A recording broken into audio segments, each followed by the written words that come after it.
தமிழகம் எங்கும் கிளைகள் கொண்ட Annamal institute of hotel management and hospital management படிப்பில் சேர்வதற்கான அட்மிஷன் நடைபெறுகிறது.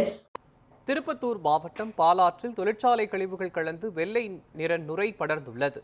இதனால் ஆற்று நீர் மாசடைந்து வருவதாக விவசாயிகள் வேதனை தெரிவித்துள்ளனர். இது குறித்த கூடுதல் தகவல்களை நமது செய்தியாளர் சீனிவாசன் வழங்க கேட்கலாம்.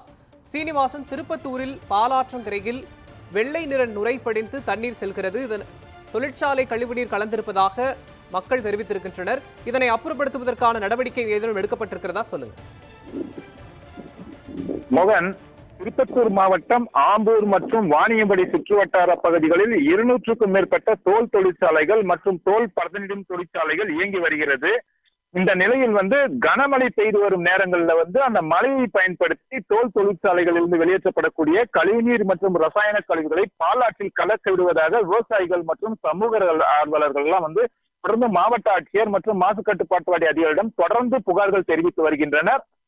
மேலும் பாலாற்றில் கழிவுநீர் மற்றும் ரசாயன கழிவுகளை கலக்கும் தொழிற்சாலைகள் மீது மின் இணைப்பு துண்டிப்பது, சீல் வைப்பது, அபராதம் விதிப்பது என பல்வேறு நடவடிக்கைகளை மாசு கட்டுப்பாட்டு வாரியமும் மாவட்ட நிர்வாகம் தொடர்ந்து மேற்கொள்ளப்பட்டு வருகிறது.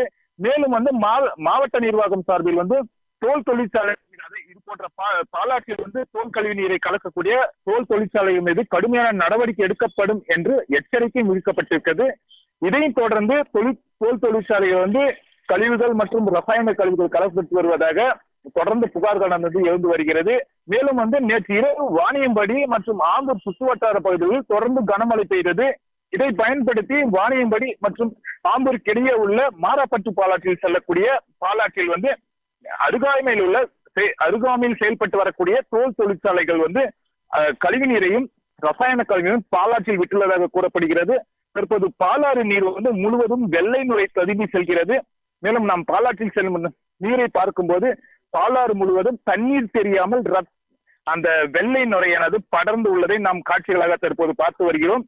அதனால் நிலத்தடி நீர் மற்றும் குடிநீர் பாதிக்கப்பட்டு மாசடைந்து வருவதுடன் விவசாயம் முற்றிலும் பாதிக்கப்படும் என்று கழிவுகளை கலப்பதை தடுக்க வேண்டும் என்றும் இது போன்ற கழிவு நீரை ரசாயன நீரை பாலாற்றில் கலக்க விடக்கூடிய தோல் தொழிற்சாலைகள் மீது கடுமையான நடவடிக்கை எடுக்க வேண்டும் என்றும் விவசாயிகள் மற்றும் சமூகர்கள் கோரிக்கை விடுத்துள்ளனர். மோகன்,